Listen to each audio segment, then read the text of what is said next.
messieurs, camarades étudiants, camarades 2, camarades 2, camarades 2, mesdames et messieurs, on est en train de chercher comment nous demander. chers camarades 2, l'installation, donc la salle, en tout cas, c'est nullement de notre intention de pouvoir abuser de votre temps. Une fois de plus, chers camarades 2, parce que c'est de vous qu'il s'agit, c'est 2 comme distinction, 2 comme camarades debout. Nous demandons, sollicitons votre indulgence et surtout, ne nous entraînez pas l'hymne national. Après l'hymne national, nous aurons le mot du directeur général de l'ISC, l'Institut supérieur qui nous accueille.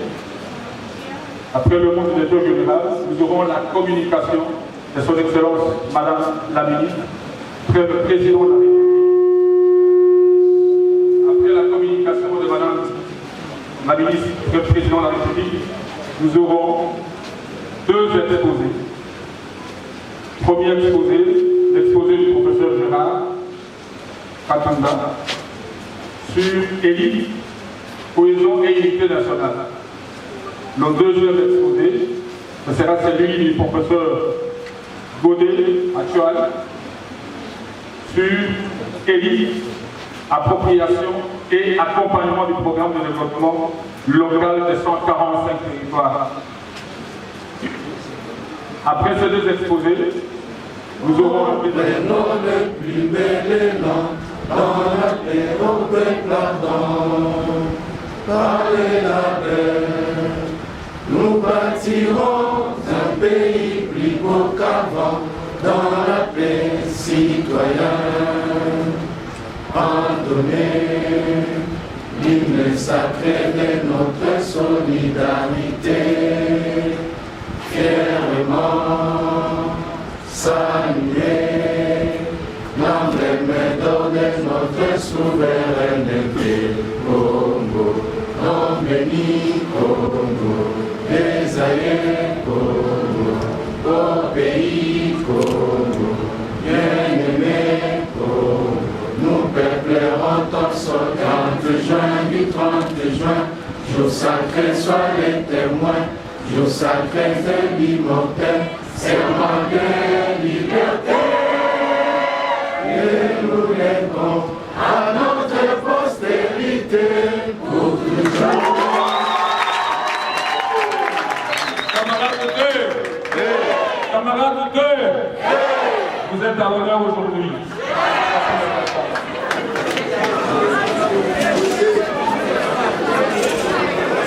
En ce moment dans cette salle, pour l'échange. Créer en nous un cœur qui va renouveler en nous un esprit bien disposé. Pour que dans cet échange, chacun de nous sorte avec quelque chose de ta part. Prends le contrôle de tout au nom de Jésus. Amen. Voilà, votre indulgence vous plaît. Nous allons directement passer, accorder la parole. Camarades 2, camarades 2, votre attention s'il vous plaît. Nous allons passer la parole au directeur général de l'ISC pour accorder la parole. Monsieur le directeur général, vous avez la parole.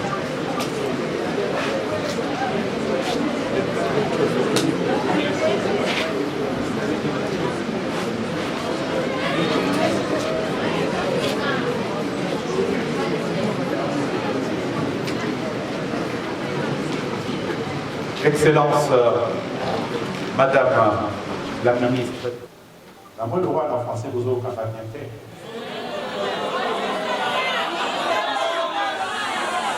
Est-ce que aussi vous avez maman ministre, vous mettez à ma photo là ça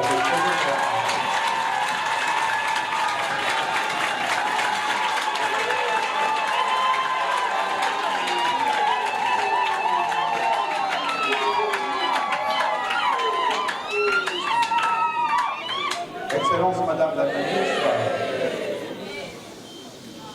Madame la Ministre, Ce jour est doublement historique pour nous. Ce jour. Femme, vous l'êtes. Et nous sommes dans le mois de qui? Des hommes ou des femmes? Vous mettez la liste par maman.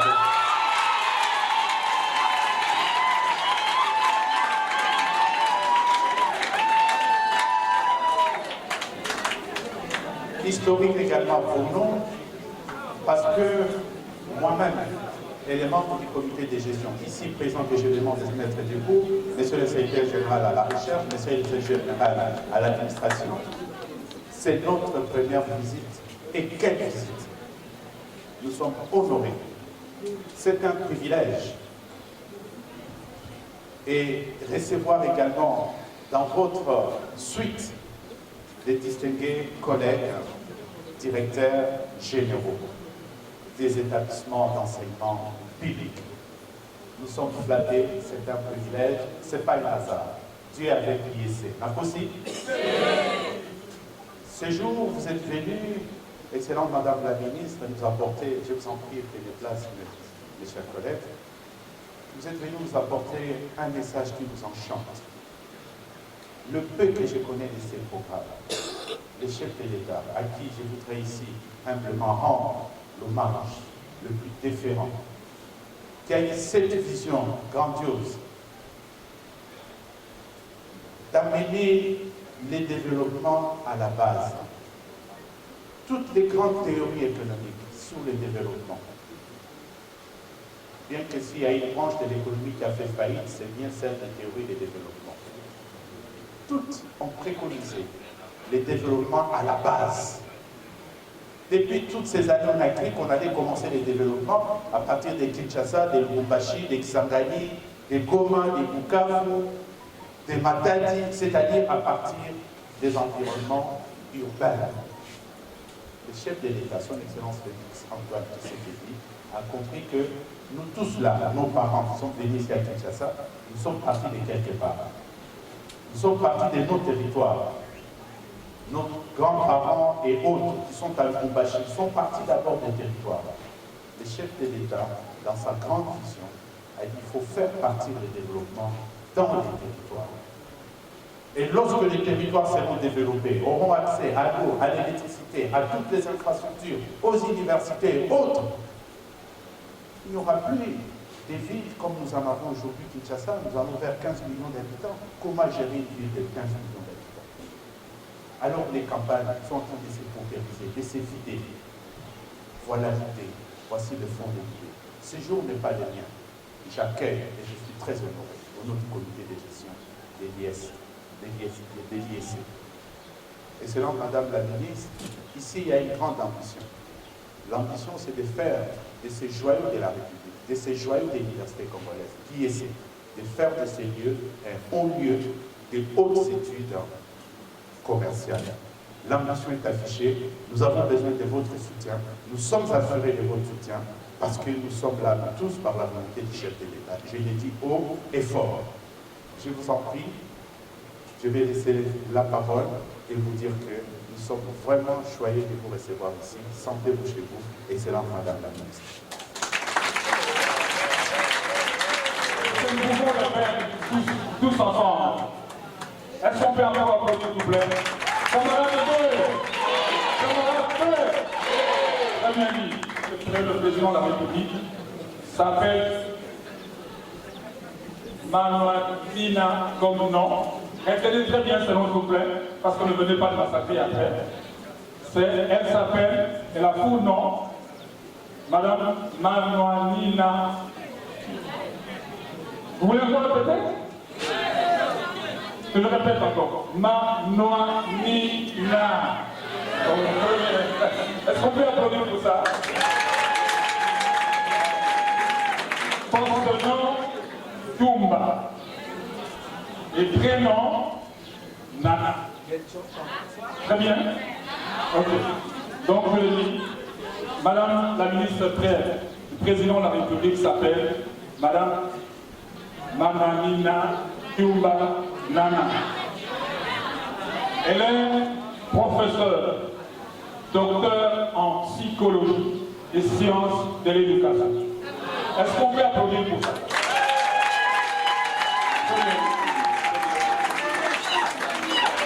Je ne vais pas m'arrêter là, c'est à l'université de Kinshasa, la plus grande université du pays, l'RDC. Elle a à son actif plusieurs publications. Elle est maître des conférences, ça veut dire que ce qu'elle fait aujourd'hui ici, elle le fait non seulement au pays, mais également à l'étranger.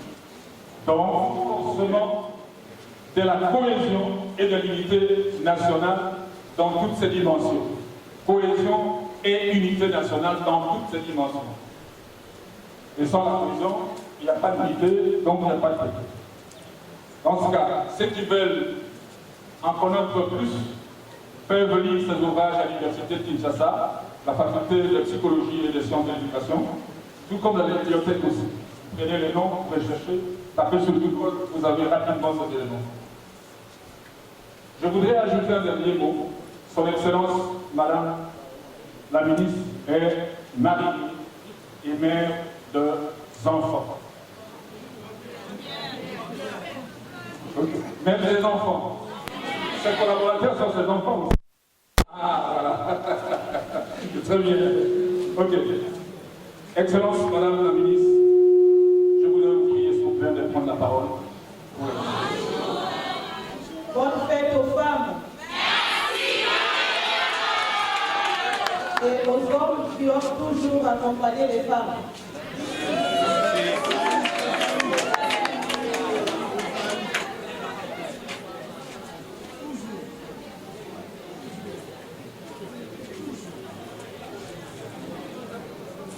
Mesdames, Madame la sœur et Monsieur le DG, Messieurs les membres du comité de gestion de l'IEC et de l'ISA qui sont là, Mesdames et Messieurs le professeur, si vous êtes là, Mesdames et Messieurs le chef des travaux et assistants, qui sont là. Mesdames et Messieurs, le membre du personnel administratif, technique et ouvrier, chers étudiants et étudiantes, distingués invités,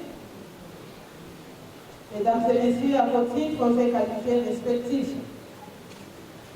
Avant toute chose, je rends grâce à Dieu, le Tout-Puissant, Maître des temps et des circonstances, qui a rendu possible l'activité de ces jours.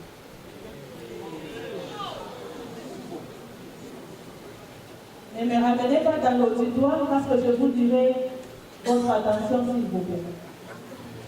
Je suis en face de personnes adultes. Supporter les caprices de notre logistique.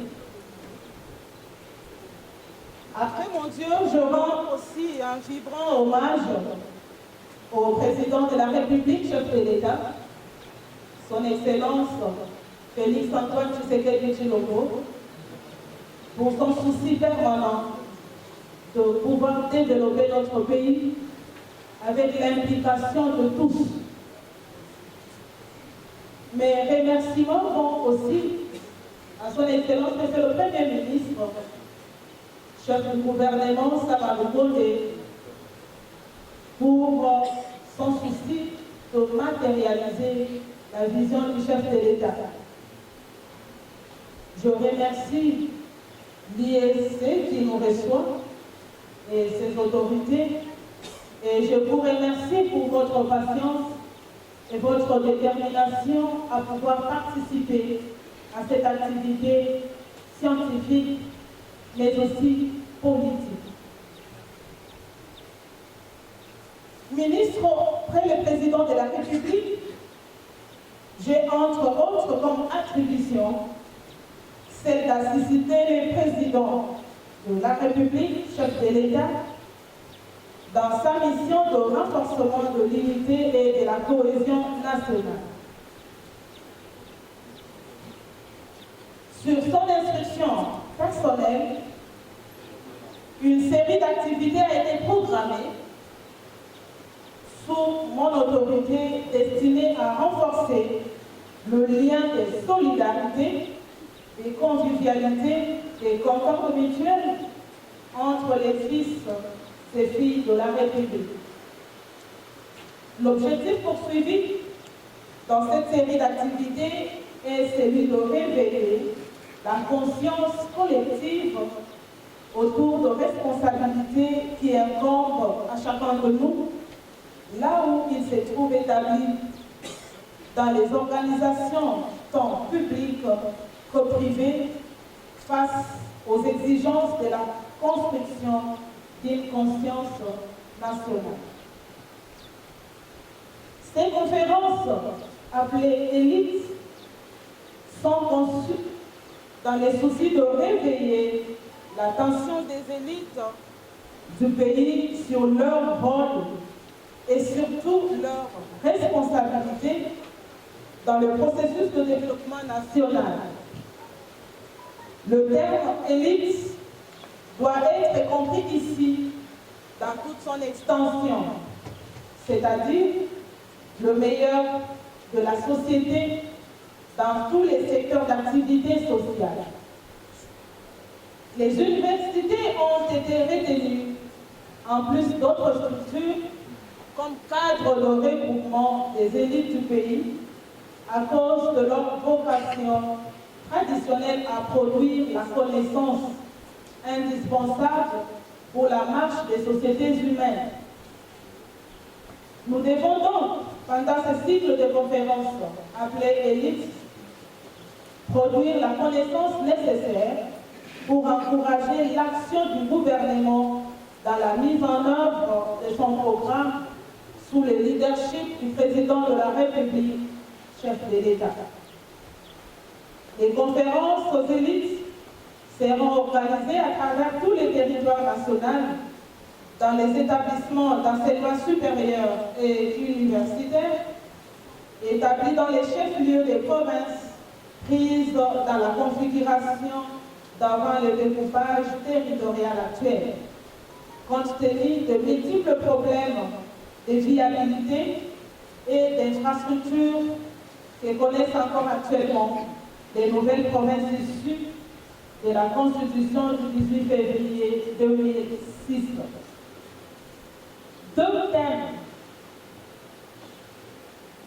qui restent intimement liés seront examinés ces jours avec le concours des professeurs d'université. Je cite: le rôle des élites dans la cohésion et l'unité nationale, appropriation et accompagnement du programme de développement communautaire intégré de 145 territoires, qui est une affaire pour nous tous. Mesdames et messieurs, l'autopsie de l'État et de la nation dans notre pays montre que la construction de l'édifice national fait face aux antagonismes résultant de diversité culturelle dans leurs différents aspects, à la fois ethniques, linguistiques, économiques, politiques, j'en passe. Les guerres, le rébellion et autres formes de revendications culturelles qui jalonnent la marche de notre pays depuis 1960 constituent des illustrations de cet épineux problème d'intégration nationale dans tous ses aspects à la fois politiques, économiques, sociaux et culturels. Les événements qui ont émaillé les 30 dernières années ont été analysés comme illustratifs de la faillite de l'État et de l'effritement de la cohésion et de l'unité nationale. Les efforts, certes louables, consentis sous la Deuxième République pour construire l'État post-colonial et l'unité de la nation, se sont vus remis en cause par le régime lui-même dans les années 90, au moment du déclenchement du processus de démocratisation.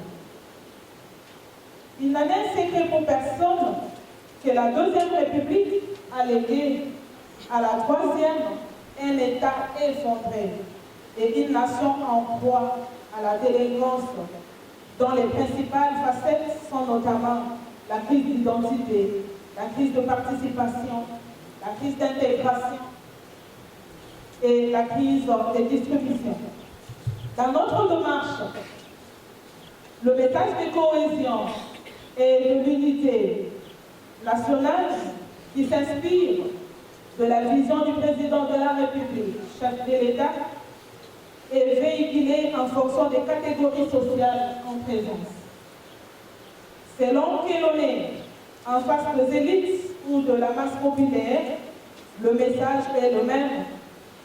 Seule la méthodologie change. Si les tribunes populaires animées en langue locale ont été choisies pour parler à notre population, les tribunes académiques, elles, ont été choisies comme approche dans les échanges avec les élites du pays autour des objectifs d'intégration nationale. C'est l'essence de l'activité des séjours à l'Institut supérieur du commerce. Mesdames et messieurs, unifier une société, c'est d'abord supprimer les antagonismes qui la divisent, mettre fin aux luttes qui la déchirent, mais aussi développer des solidarités et des liens de fraternité véritables entre le monde. Cela suppose qu'on a trouvé le moyen de réconcilier d'une façon stable la nation en tant que foyer d'identité avec les formes précédentes d'attachement basées sur le groupe culturel ou ethnique. Parmi ces moyens figurent un ordre utile des infrastructures qui servent des supports matériels, myophysiques de la cohésion et de l'unité nationale. Voilà pourquoi le thème sur l'appropriation et l'accompagnement du programme de développement communautaire intégré de 145 territoires par les élites devait être abordé ici.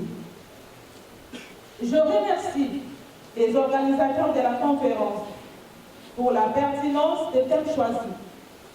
Cette pertinence tient au fait que depuis l'époque coloniale, l'édifice étatique et démocratique a procédé d'une fondation à la base avec l'organisation des élections municipales de 1957, prélude à la construction de la société démocratique.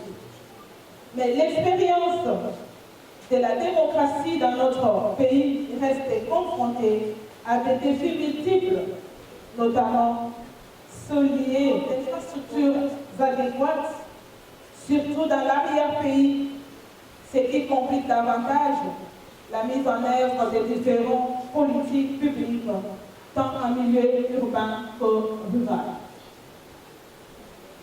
Les différents problèmes de gouvernance pour la prestation des services sociaux et la compréhension de la relation entre la gouvernance, la croissance et le développement doivent être interprétés ici comme des demandes d'une meilleure gouvernance. Il est donc nécessaire d'intensifier les efforts pour réduire les écarts de gouvernance et donner des fondations solides à une gouvernance démocratique et plus efficace. En termes de stratégie et de recommandations doivent être tracées par cette conférence, lesquelles vont contribuer à nourrir de nouveaux espoirs dans les chefs de nos populations. Mesdames et messieurs, par rapport au devoir de ma charge et à l'idée que je me fais de nos institutions, je déduis que la cohésion et l'unité nationale constituent cet autre gage indispensable pour la stabilité de la gouvernance des territoires et de la réussite du programme communautaire à la base de 145 territoires. Car aucune démocratie ne peut prospérer dans la division, dans la haine tribale, dans le séparatisme ou dans l'exclusion. Voilà pourquoi il apparaît nécessaire dans le processus de développement communautaire d'intégrer la question de la reconstruction de la conscience nationale pour mieux meubler l'action du gouvernement de la République. Avant de terminer mon propos, j'invite les uns et les autres à faire preuve d'ouverture lors de nos différentes discussions pour pouvoir mettre en exergue des préconisations indispensables qui pourront accompagner les projets de développement à la base. Que vive la République démocratique du Congo, que vivent les conférences élites. Je vous remercie pour votre attention. Avant que le professeur Gérard ne puisse prendre la parole, vous présentez brièvement c'est qui le professeur Gérard. Professeur Gérard Katunda est professeur associé de l'Université de Kinshasa. Il enseigne à la faculté des sciences sociales, de l'Université de Kinshasa. Il est actuellement directeur du cabinet de Madame la ministre auprès le président de la République. Il a à son actif plusieurs ouvrages que l'on peut trouver à la faculté des sciences sociales et politiques de l'Université de Kinshasa. Vous pouvez également trouver cet ouvrage dans la bibliothèque. Et comme je vous l'ai dit, la meilleure façon et la façon la plus simple, c'est de passer par Google et vous avez ces éléments. Je vous invite. Merci, professeur Gérard. Je voudrais bien vous accorder la parole pour que vous puissiez vous adresser à l'auguste assemblée. Merci, professeur. Madame et messieurs les directeurs généraux ici présents, messieurs les membres des comités de gestion ici présents, messieurs les professeurs, chefs de travaux et assistants, chers étudiants et étudiantes, distingués invités, c'est un honneur pour moi de prendre la parole ce matin devant cette auguste assemblée faite des intelligences de tout genre. Et je précise que sur instruction personnelle de son Excellence Madame la Ministre auprès du Président de la République, je devais échanger. Je parle d'un échange et non d'un enseignement de type ex-cathédra, comme ça s'est fait dans les histoires. Ici, il s'agit d'un échange autour du thème le rôle des élites dans la construction de la cohésion et de l'unité nationale. Ce thème est ainsi conçu parce que nous considérons que l'unité, la cohésion dans un État, dans une nation se crée, se bâtit. Autant on peut créer, construire une nation, autant on peut détruire une nation. Et ici, notre démarche sur instruction de son Excellence Madame la Ministre consiste à réfléchir sur le processus de construction de la cohésion et de l'unité. Mon intervention tournera autour de 4 petits points sur lesquels nous allons échanger. Le premier point porte sur la définition du concept élite.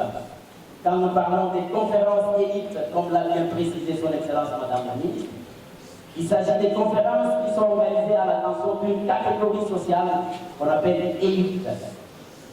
J'ai pensé qu'il était important de revenir sur l'explication à donner à ce concept. Le deuxième point tourne autour du rôle et mission des élites dans la société.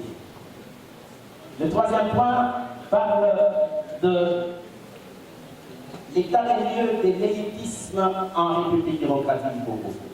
Et enfin, le dernier point tourne autour de l'impératif de l'engagement des élites dans le projet de construction de la cohésion et de l'unité nationale dans notre pays. Nous avons toujours entendu parler des élites, Quelle est l'explication à donner à ce concept? Eh bien, ce concept est un concept qui est emprunté à la sociologie pour expliquer les phénomènes politiques. En sciences politiques, on recourt à d'autres disciplines qui étudient les faits sociaux pour rechercher l'explication du phénomène politique. Et ici, le concept élite vient du verbe latin du verbe latin eligere qui signifie élire, trier, choisir. Lorsque nous allons aux élections, par exemple, élection vient du verbe eligere. Lorsque nous allons aux élections, c'est pour élire les meilleurs parmi les candidats. C'est pour choisir parmi les candidats quel est le candidat le meilleur qui puisse rendre mieux compte de nos aspirations en tant que peuple, en tant que nation. Le terme élite peut également être utilisé au pluriel. Et dans ce cas, on parlera des élites. Et de façon simple, l'élite ou les élites signifient le meilleur ou les meilleurs au pluriel dans une société. Et les élites sont donc les plus dignes, les plus remarquables par leur qualité. Ce concept a plusieurs synonymes. L'un d'eux est l'aristocratie. L'aristocratie est un synonyme du concept élite. Figurez-vous que l'histoire est un cimetière de l'aristocratie. Les gouvernements des meilleurs dans l'histoire. La démocratie est une invention du IVe siècle en Grèce, parce qu'on estimait que l'aristocratie était une forme de gouvernement jugée mauvaise, parce que c'est le gouvernement des meilleurs, de quelques-uns. Eh bien, il a été démontré que, quelque nombreux qu'ils soient, les ignorants sont inaptes à diriger. Voilà pourquoi on recourt à la catégorie qu'on appelle l'élite. On parlera également de l'oligarchie, on parlera de la haute société, de la crème des hommes, du groupe des meilleurs, de la hiérarchie, de la notabilité, de la haute classe. Ce sont autant de concepts qui sont synonymes du concept élite. Et donc, lorsque Son Excellence Madame la Ministre conçoit le programme de conférence élite, il s'agit de voir quelles sont les catégories sociales jugées les meilleures dans notre société, dans différents secteurs d'activité, auxquels nous devons nous adresser pour faire passer la vision du président de la République, Son Excellence Félix Antoine Tshisekedi Tshilombo, à qui je rends ici un hommage vibrant et mérité. Le mot élite est utilisé par opposition aux petites gens, à la basse classe, au rebut de la société, aux vapeurs, à la populace. C'est tout le contraire, ce sont les extrêmes. Les élites que nous sommes, nous appartenons à la haute société. Les petits peuples appartiennent à la basse classe, à la basse société, à la populace. Et dans tous les pays du monde, les changements est d'abord et avant tout l'affaire des élites. Dans un pays où les élites ont démissionné de leurs responsabilités, il n'y a rien à attendre. C'est à tort que nous nous mettions à demander que Dieu vienne construire les gratte-ciels ici, que Dieu vienne nous donner à manger, qu'il vienne nous donner des routes, des hôpitaux. Tout ça, c'est à nous ici, de trouver des solutions. Voilà pourquoi nous passons d'université à l'autre pour faire passer ce message. Dans le domaine politique, la notion de l'élite et dans le domaine de la démocratie essentiellement peut être rendue par la loi des reins de l'oligarchie de Roberto Michels, qui est un théoricien des organisations, qui parle de la loi des reins de l'oligarchie. Ça veut dire que dans toute démocratie, finalement, c'est une élite qui s'occupe de la construction de la société démocratique. Ce concept d'élite peut être interprété sous diverses classifications. Elle peut être intellectuelle, c'est le cas de cet aéropage. Elle peut être politique. Son Excellence Madame la Ministre, près le Président, est une élite politique. Elle est également une élite intellectuelle. Donc, elle est l'élite. Dans cet aéropage, nous sommes des élites intellectuelles. L'élite peut être administrative.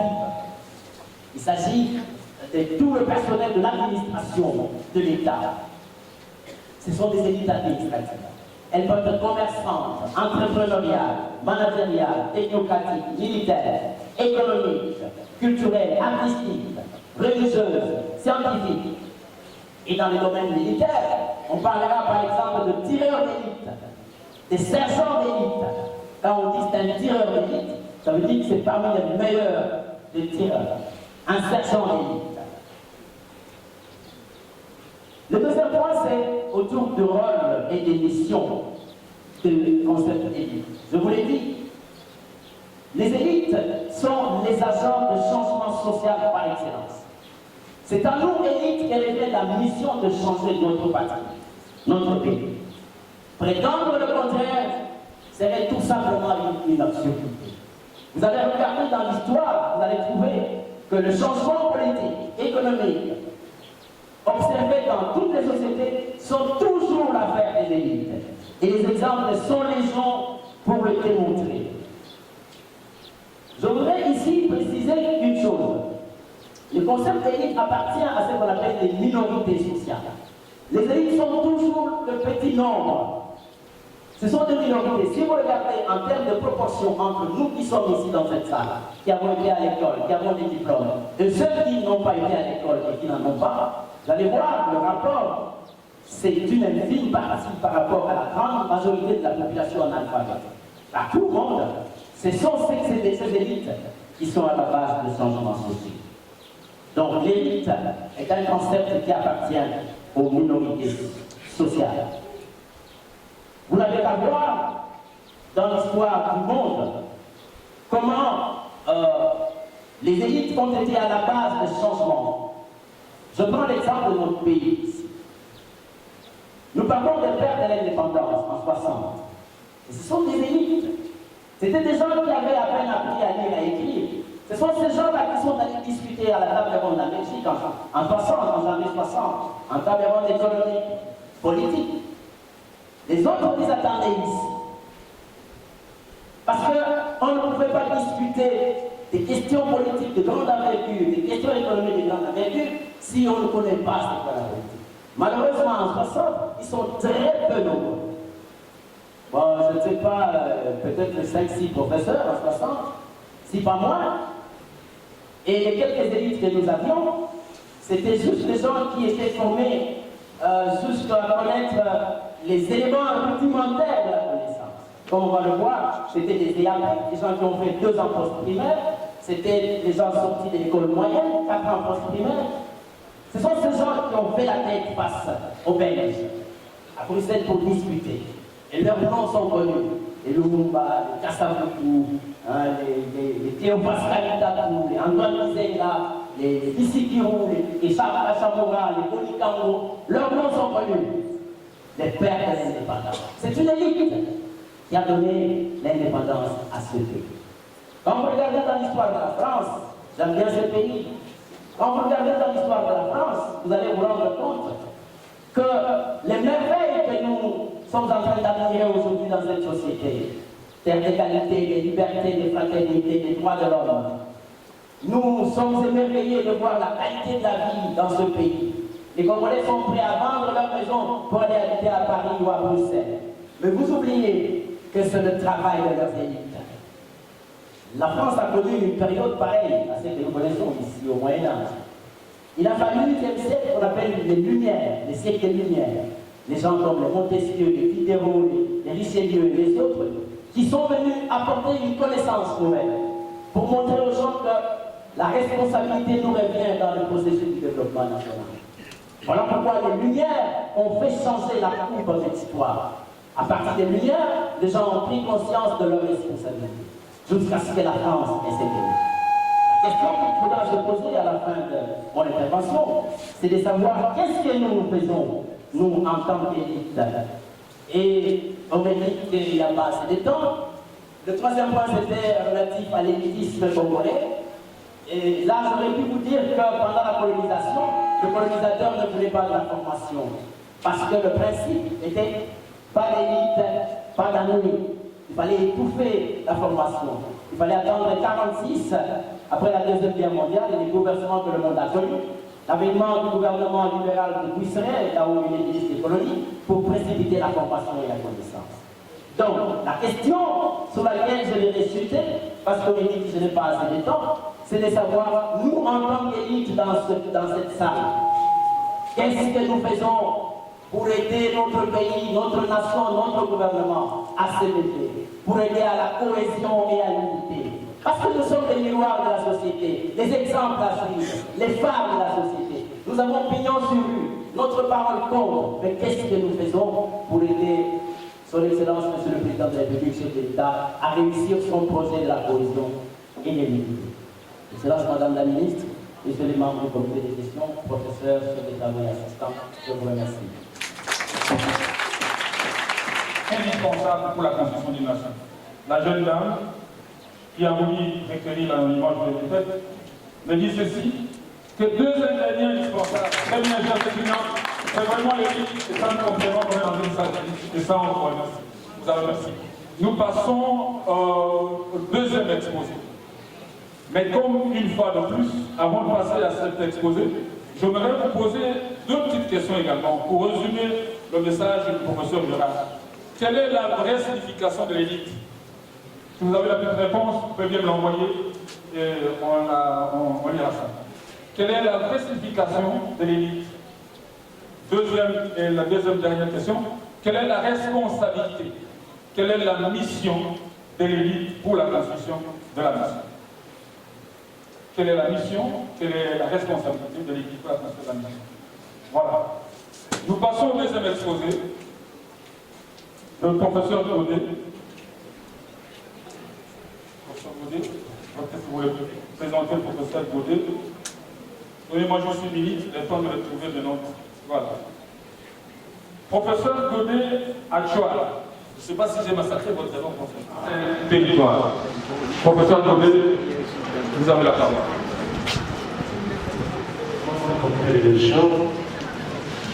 Très chers étudiants, distingués invités. Il m'a été demandé de parler de l'élite, appropriation et accompagnement du programme de développement du 145 territoires. Excellence, avec votre autorisation, j'aimerais m'asseoir. Je vais intervenir comme spécialiste en management public, mais également comme chef de département des sciences politiques et administratives. Les discours de tout à l'heure valorisent les sciences politiques, la cohésion entre nous tous. Je pense répondre à la question de tout à l'heure. Quel est l'apport de l'élite dans le développement de notre pays? Mon exposé va s'articuler peut-être sur 2-3 points, mais je vais commencer par un état des lieux, parce qu'il s'agit du développement de 145 territoires. Il est important en souffrance pour arriver au centre-ville, vendre quelque chose, trouver quelqu'un de l'autre, envoyer à une appropriée psychologique. Ça pose problème. Quand vous arrivez dans notre territoire, il n'y a pas d'exécution. Conséquence, il exode là. Nos villages ressemblent aux huttes abandonnées. En d'autres termes, c'est comme si les politiques congolais ne pensaient qu'à la ville. Quand on dit RDC, on pense à la capitale. Quand on dit RDC, on pense aux grandes villes. L'arrière-pays est abandonné à son histoire. Je salue cette initiative. Jésus n'a pas d'autonomie. Et donc, l'administration du territoire ne peut que jouer un rôle de coordination. Deuxième chose, il faut développer nos routes. Il faut commencer par là. Hélas, le commun des mortels fait le mimétisme. On pense que si le Congo doit se développer, il ne peut se développer que si nous imitons la France. Si nous imitons à Bruxelles, il faut asphalter nos routes. Nous disons non. Nous proposons au gouvernement de penser à ce que nous appelons les routes non asphaltées. Et bien ces routes doivent être en terre battue. On a l'expérience. Avec une route en terre battue, bien faite, on peut la parcourir 80 km par heure. Et l'entretien, ça sera par le gazonnage manuel. Et donc, si nous avons 145 territoires, il suffit d'avoir 5 tracteurs par territoire. Je vous assure que nous serons à mesure de le faire. Un tracteur ne coûte que 44 000 $. Un tracteur, 44 000 $. Vous avez un tracteur qui peut vous faire des kilomètres et des kilomètres pendant peu de temps. Lorsque nous avons des routes en terre battue, le grand travail, c'est jeter les ponts. En jetant les ponts, nous allons relier toute la République.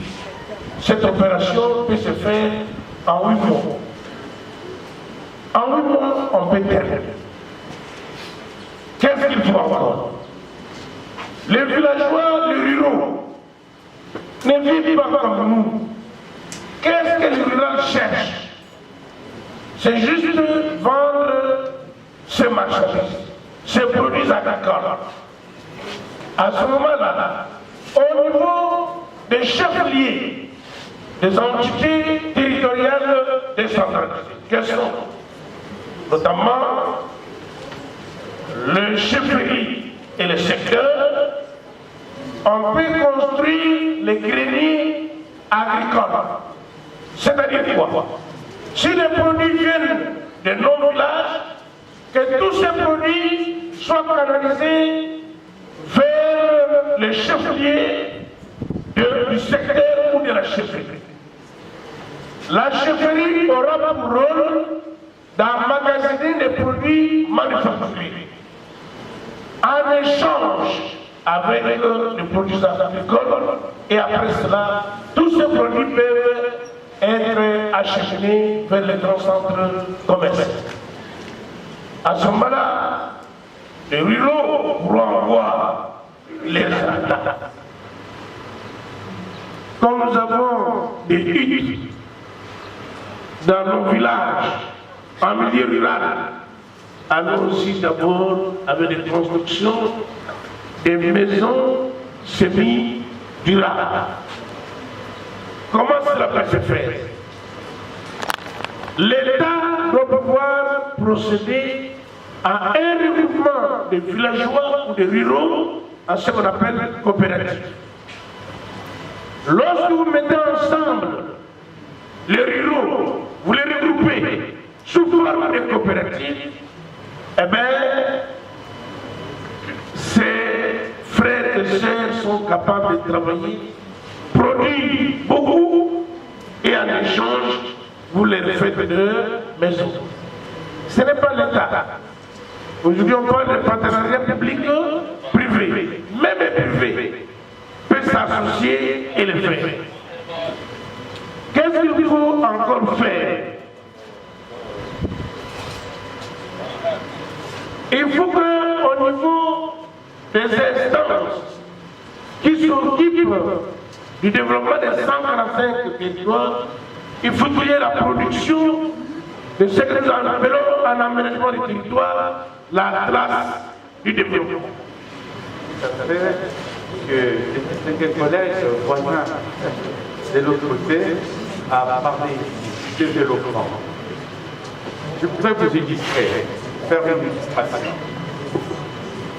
Petite illustration sans m'égarer dans mes développements. Il s'agit simplement de la manière, dans la ville de Kinshasa, pour ceux qui sont nés ici à Kinshasa, nous avons été à notre naissance, enfin, je n'ai pas été à ma naissance, mais quand on grandissait ici, on peut voir aujourd'hui les développements dans la ville de Kinshasa. À notre naissance, quand on était gamin, Gombe que vous voyez là, nos parents nous expliquaient, ça c'était la cité des Blancs. Et de l'autre côté, c'était la cité indigène. Et d'ailleurs, nous, les natifs de la commune de Lingouala, on se trouve d'ailleurs IEC parce qu'après, on a recadré les choses. Gombe a fait pression, parce que Lingouala allait jusque derrière nous ici sur haut commandement. Ça, il faut le savoir. Même de ce côté ici, il reste plus que la cathédrale, parce que les cardinals Nazoula voulaient l'église au milieu du village, au milieu de la cité. Donc il a déplacé la cathédrale qui était à Sainte-Anne pour l'amener ici. Et cette partie, c'est juste ce point-là qu'on appelle Notre-Dame de Lingouala. Alors que derrière, devant, à côté d'Isa, c'est la Gombe. Donc ça aussi, c'est une partie de notre histoire. Mais je vais être bref. Quand on grandissait, dans nos maisons là, ici à la cité, personne n'avait de toilettes dans la maison. Pour aller aux toilettes, pour prendre son bain, on avait ce qu'on appelait les dikoso, c'est-à-dire derrière la maison. Et si je fais le parallèle avec le village, quand vous arrivez dans nos villages, vous trouvez les habitations, mais si vous demandez les petits coins, toilettes, salle de bain, ainsi de suite, on vous renvoie derrière la maison. Mais ce n'était pas derrière la maison. Vous pouvez même faire des kilomètres, parce qu'on ne considérait pas que c'était séant d'avoir l'habitation avec les toilettes à côté. C'est-à-dire, les niveaux de connaissances à l'époque ne permettaient pas d'imaginer que l'homme pouvait cohabiter juste à côté avec ses toilettes. Les gens allaient dans la brousse, il a dit, mon collègue ici, il entrait dans la brousse 2 kilomètres. Et au fil du temps, pour bien voir les dessins, je peux vous dessiner, caricaturer les développements, au fil du temps ici à Kinshasa, nos dikoso, nos toilettes n'étaient plus assez éloignées, elles sont arrivées juste derrière la maison, ensuite ils sont rentrés dans la maison. Mais quand ils sont rentrés dans la maison, c'était ni à côté du salon. Aujourd'hui je peux venir chez vous, je demande où est les petits coins, c'est juste à côté du salon. Mais à l'époque on allait les mettre au fond du couloir, parce que les idées n'étaient pas encore, de développement n'étaient pas encore suffisamment avancées pour comprendre que, comme nous l'avons aujourd'hui, les toilettes sont rentrées dans une chambre qui n'a pas une chambre avec toilette à l'intérieur. Même quand vous allez au village, on fait plus de 2 kilomètres pour aller dans une installation sanitaire, on les retrouve juste derrière les maisons. Ça veut dire que quoi? Ça veut dire que le développement, c'est un changement des mentalités. C'est un processus de changement des mentalités en faveur du progrès. Et voilà pourquoi nous saluons ici, et les éminents collègues ont fait des développements qui nous touchent particulièrement, parce qu'ils traduisent bien la pensée du chef, à savoir, nous devons amener les développements à la source, dans nos territoires. Et de ces territoires-là, demain, les toilettes seront dans les maisons, et les gens pourront effectivement jouir du développement. Parce que pour avoir les toilettes dans la maison, il faut avoir la technologie nécessaire. Il faut avoir le bloc toilette, il faut avoir des baignoires, il faut avoir de l'eau. Pas de l'eau qu'on va encore prendre avec une sorte de cantine pour venir mettre de l'eau. Il faut de la production.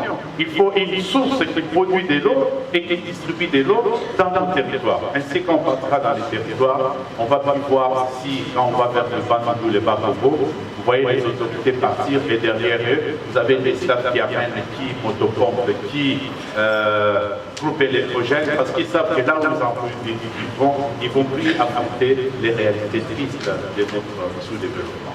Je voulais apporter ces compléments. Merci, chers collègues. Merci à vous.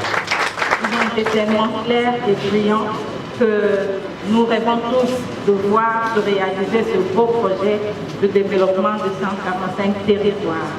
Madame la ministre, vraiment nous vous prions de remercier son Excellence le Président de notre part, parce que cette idée de développer un projet de développement de 145 territoires, c'est vraiment le grand souci qu'il a de développer tout le pays. Tout doit partir de la base. Et je pense qu'aujourd'hui, nous avons une grande base ici qui a bénéficié de ces enseignements. qu'en sortant d'ici, j'inviterai que chacun de nous se fasse vraiment le relais du message que nous avons reçu ici. C'est un grand message, un beau message. Nous tous, nous rêvons du développement de ce pays. Et ce développement doit partir de nous, de chacun de nous. Chacun doit se faire vraiment l'artisan de ce développement. Nous parlons aujourd'hui et le monde entier met un accent sur le respect de l'environnement. Nous allons commencer à Kinshasa. Même si dans ce projet, Kinshasa n'est pas pris comme un de territoire, mais nous qui sommes à Kinshasa, nous devons participer à ce développement, ici d'abord à Kinshasa, et renvoyer le message partout où nous irons. J'aimerais aussi appuyer l'idée qui est sortie de la conférence de professeur Godet quand il parlait de cette façon de pouvoir développer les routes, non pas en asphaltant, mais avec de la terre battue. Je pense que si cette idée-là se réalisait, dans 8 mois, comme il a dit, ça serait vraiment une grande merveille pour notre pays. Parce que pour que nous puissions bien vivre le développement, il nous faut des routes. Il nous faut des routes, même ici à Kinshasa, il nous faut des routes, surtout à l'intérieur, pour favoriser la dessert agricole, tout ce qui est produit à l'arrière-pays, pour qu'il arrive ici au pays. Merci beaucoup encore une fois et nous encourageons ces projets.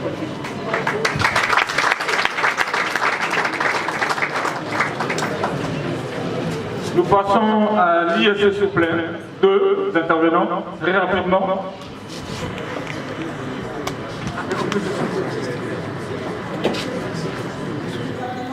En place pour pouvoir être sûr que ce projet sera une réussite ou va aboutir. Je pense que le gouvernement est parti d'un état des lieux de la situation actuelle. J'aime le dire, les chefs de l'État, avant même d'insister sur le changement de mentalité, s'est rendu vite compte que l'état des choses actuelles n'était pas bon, que rien ne marchait. Je ne vais pas revenir sur les exemples cités par le prof tout à l'heure. Moi, j'ai circulé en province où c'était difficile. Pas de route, pas d'électricité, pas d'eau, pas d'infrastructures de qualité. La famine, s'il faut le dire, c'est un trou profond que le gouvernement actuel a trouvé. Mais que faut-il dire? Que c'est un plaisir pour nous de pouvoir maintenir les choses dans cet état? Non. Est-ce que c'est dans notre projet de ne rien faire? Non. C'est ce qui a fait qu'on puisse créer un service qu'on appelle CCM, Coordination pour le changement de mentalité. Pourquoi? C'est pour sensibiliser la population à pouvoir s'impliquer, à pouvoir participer à la reconstruction de notre pays. Est-ce qu'il faut que le gouvernement seul apporte un changement? Impossible. C'est nous tous, chacun là où il est, doit participer pour apporter un changement. Parmi les précautions, pour répondre aux 2 préoccupations, d'abord, le projet de développement à la base n'a pas été conçu dans un bureau. Non.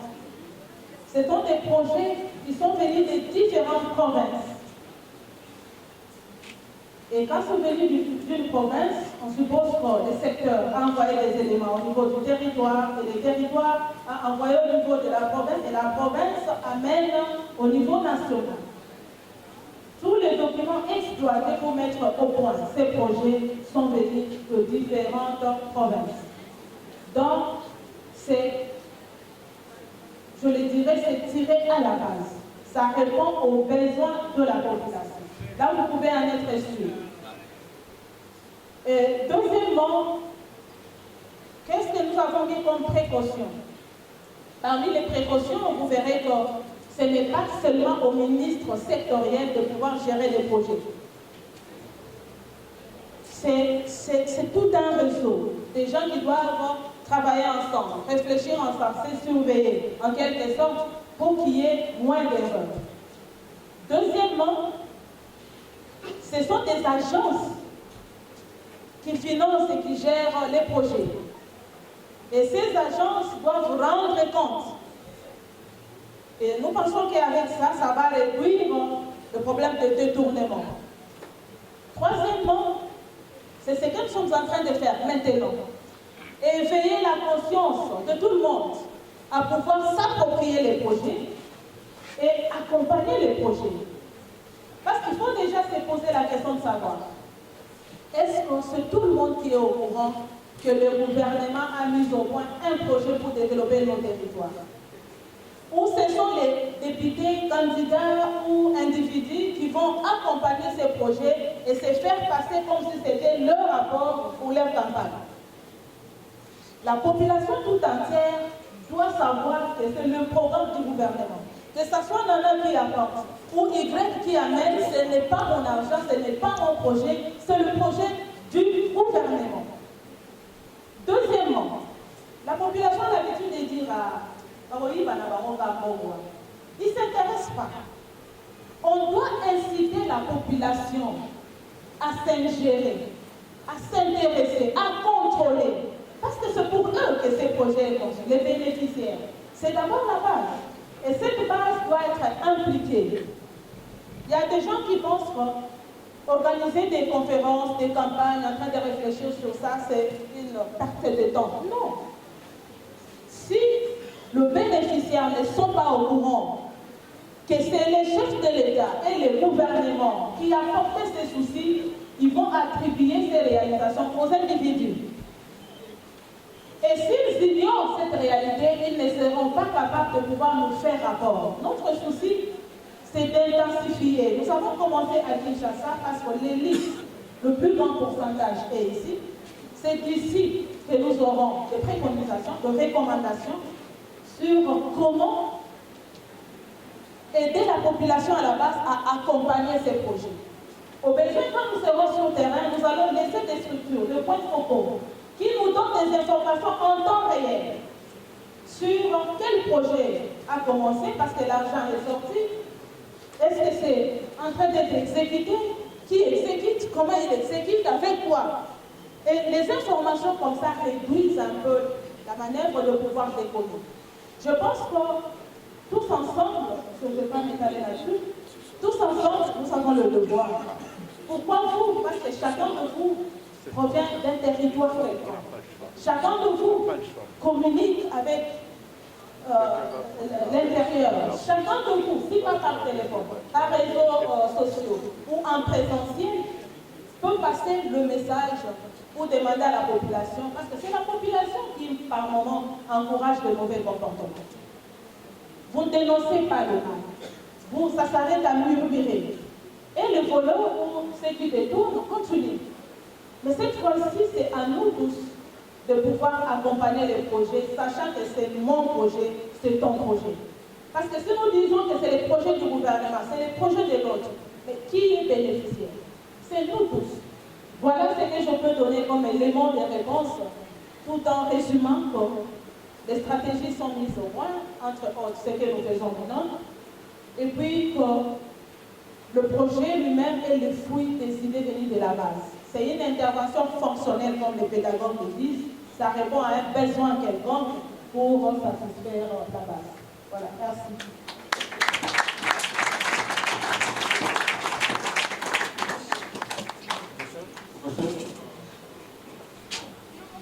Merci beaucoup, monsieur le modérateur. J'ai reçu une excellente question de sociologie politique à deux volets à propos de la qualité de notre équipe. La question qui est exactement ceci. Il y a un écart entre ce qui est dit et ce qui est fait. Et que, en réalité, notre société est malade de cette équipe. Ça, c'est le premier volet de la question. Le deuxième volet, c'est que, contrairement à ce que c'est dit ici, quand allant aux élections, nous élisons, nous cherchons à élire les meilleurs, le constat est que, par moment, c'est encore les pires que nous élisons. Je vais commencer par le deuxième volet de la question parce que c'est plus simple. Effectivement, vous avez raison. Sur les processus de développement territorial. Moi, je voulais juste demander, parce que vous avez marqué sur les sous-développements, c'est la pauvreté du territoire. Alors, je voulais savoir, est-ce que si on parle du concept de pauvreté, c'est lié au manque de recherche ou bien nous manquons les procédures de développer nos recherches? Démocratique du Congo, il n'est pas question de rechercher les richesses. Nous avons tout ce que nous pouvons. Ça s'appelle potentialité. Mais il faut des oiseaux rares qui procèdent à la transformation de ces potentialités en richesse. En fait, le management se résume en ceci. Le management consiste à transformer les opportunités, les difficultés en opportunités et les opportunités en richesse. La RDC, les opportunités, nous en avons. Il faut les transformer. Et pour les transformer, les mécanismes est globalisant. Je pense souvent qu'il faut que les cerveaux puissent faire son travail. L'ami a dit, mais le peuple, vous parlez de l'élite, et il faut que le développement passe par la majorité. Non. La majorité s'approprie ce que la minorité pense, l'élite. Lorsque l'élite aura conçu un bon projet, l'élite l'explique et il y a ce qu'on appelle la réappropriation. C'est l'exercice que nous faisons. Que vous compreniez qu'il y a un projet de 145, du développement de 145 territoires. Vous, quelle est votre part en tant qu'élite? Dans plusieurs pays, les Chinois, les Américains se posent la question, qu'est-ce que j'ai apporté pour mon pays? Mais nous, nous faisons le contraire. Qu'est-ce que le pays m'apporte? C'est là le sous-développement. En longueur de journée, qu'est-ce que le pays a gagné? Qu'est-ce que moi j'ai apporté? Lorsque vous êtes étudiant, on dit vous gardez l'entourage propre. Vous avez les papiers mouchoirs que vous jetez à même le sol. C'est ce que vous avez apporté. Vous avez apporté le sous-développement. Mais si vous voyez quelqu'un jeter un morceau de papier, vous ramassez, vous cherchez la poubelle et vous jetez. C'est ce que vous avez apporté pour votre pays. Et donc, c'est un problème de conscience. Et le développement est d'abord un produit mental. C'est d'abord l'intelligence. C'est comme ça que moi je dis, on parle souvent de changement de mentalité. Le professeur Gérard est témoin. Je me souviens à l'époque de Joseph Kabila, le directeur de cabinet c'était Chiokitou. On nous a appelés pour travailler sur le changement de mentalité. Nous leur avons dit non, il n'est pas question de changement de mentalité, il est plutôt question de reconversion de mentalité. Parce que les Congolais n'avaient pas une mauvaise mentalité. C'est au fil du temps que les Congolais vont acquérir de n'importe quoi. Mais au départ, c'était un bon être, qu'il propre, c'était bien. Mais pourquoi tout ça? Donc il faudrait qu'on revienne à l'ancienne mentalité. Il faut plutôt parler de reconversion de mentalité. Je crois que ce projet, on nous l'avait volé. On nous l'a volé, et comme vous avez dit, je suis très content. Il faut dire des choses clairement. Le gouvernement doit prendre conscience. Si le gouvernement, qui est la classe aristocrate, ne s'approprie pas d'abord tout ce que nous disons sera en vain. Il faut une prise de conscience du leadership, de ce que nous appelons maintenant le leadership. Le leadership politique doit être très assidu sur le jour au jour, et je vous assure que quelque chose peut avoir lié. Le professeur Katunda, c'est mon professeur, il m'a enseigné. Ah oui, c'est mon aîné. Il m'a enseigné il sait de quoi je parle. La réalité, mon frère, nous Congolais, nous devons travailler. Travailler pour nous-mêmes. Nous prêchons par un exemple. Je n'ai pas honte de le dire. Je suis chef de département à l'université de Kinshasa. C'est le chef de département à AMC qui puisse avoir des véhicules à fonds propres. Avec ce que les étudiants payent, nous avons aménagé nos bureaux. On s'est acheté les moyens de déplacement officiels. Et si chacun prenait conscience, ça prenait conscience. L'élite congolaise est corrompue. Elle est corrompue. Il faudra faire un effort pour désengorger, pour revaloriser cette élite. Et c'est fini. Nous allons avoir le développement. Il faut qu'on soutienne le chef de l'État, lui qui est le leader principal. Il ose les temps. Il dit, venez, nous allons tous. Mais lui seul ne peut rien.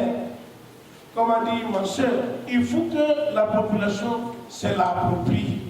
La population a un grand rôle à jouer pour qu'on arrive à se développer. Merci.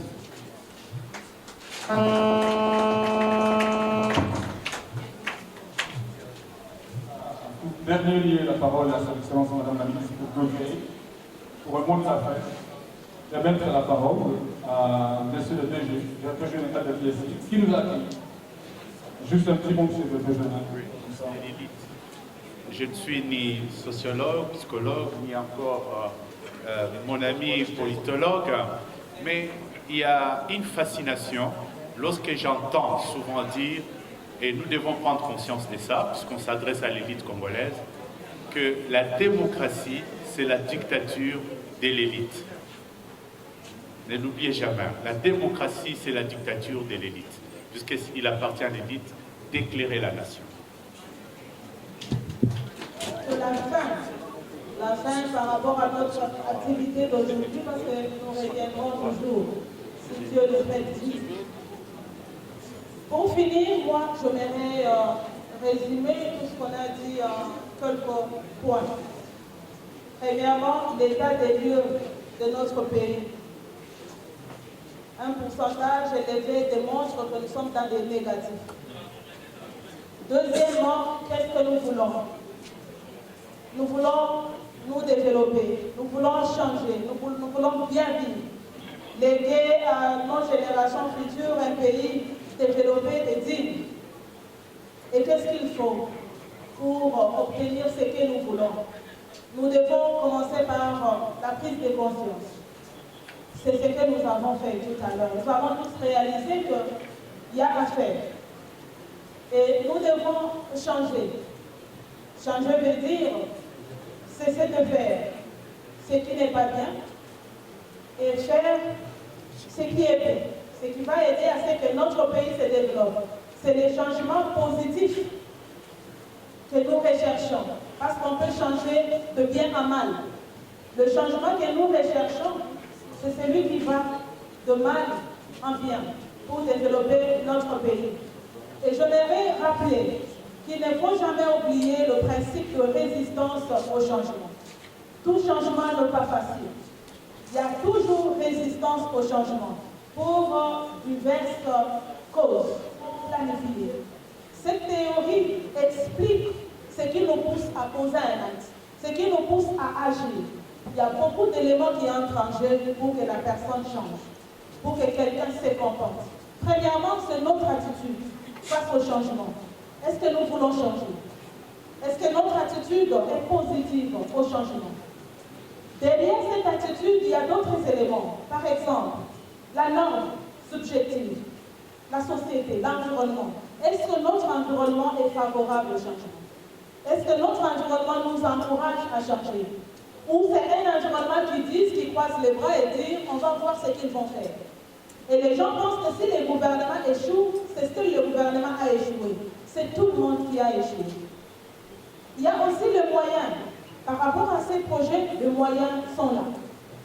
Nous avons nos finances, nous avons le projet, les documents, nous avons les ressources humaines, mais c'est cette volonté et c'est cette responsabilité à pouvoir s'approprier. Et nous avons le contrôle. Le contrôle, c'est l'État. Et c'est chacun de nous aussi. Si je sais qu'on construit une maison pour moi ou pour ma famille, je ne vais pas croiser les bras, attendre que l'État contrôle. Parce qu'il suffit. Je vais m'impliquer. Parce que je sais que c'est ma maison. C'est la même chose avec tout ce que le gouvernement a comme projet. Pour qui on les fait, c'est pour la population. Que doit faire la population? C'est la question clé. Votre rôle, votre responsabilité. Face à tout ce que le gouvernement prend comme décision. Le suivi, c'est aussi vous. Raison pour laquelle nous avons choisi l'élite. Une position, une observation qui ressemblait à une question a été soulevée pour dire que, mais est-ce que ça va tenir? Il ne faut pas marcher avec ce pessimisme négatif. L'homme est dynamique. Il faut croire au dynamisme. Il faut croire au changement.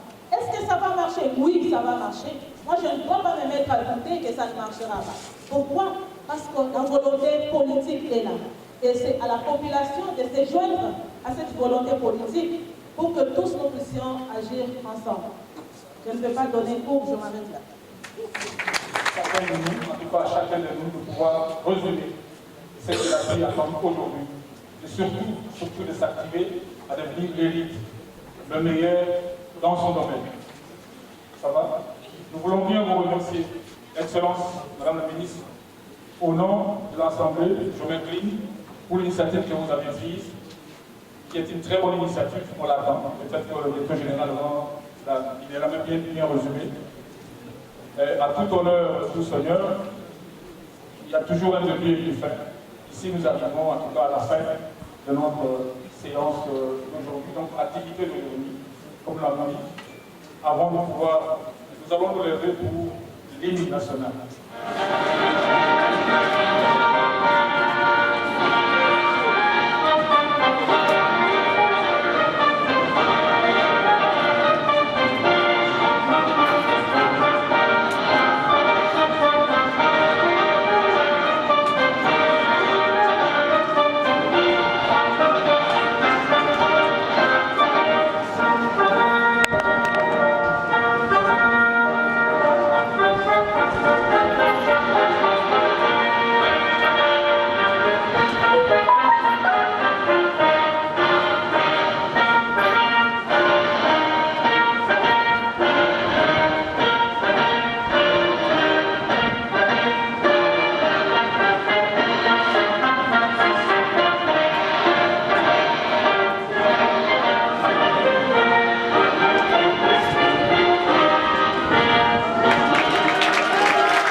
Nous allons laisser partir son Excellence en premier lieu, son Excellence, ainsi que le membre du comité de gestion.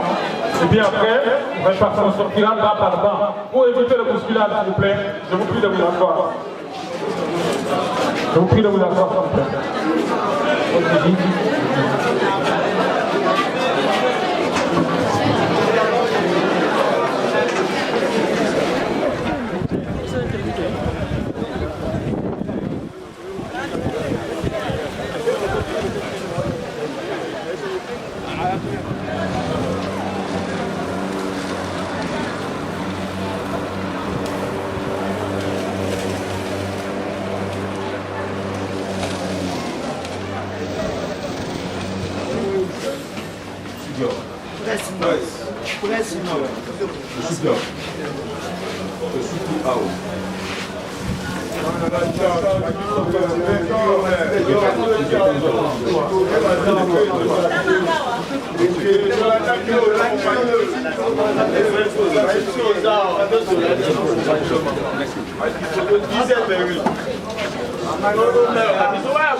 Serpawa nos adieux. Serpawa nos adieux.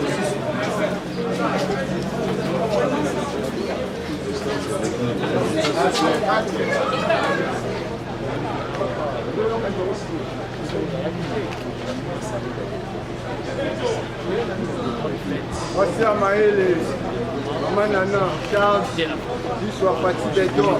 Océan! Maman Nana, Lissa Charles. Vous savez, tu caméras côté à mer, il pourrait tout ça, mais. Oui, dit que c'est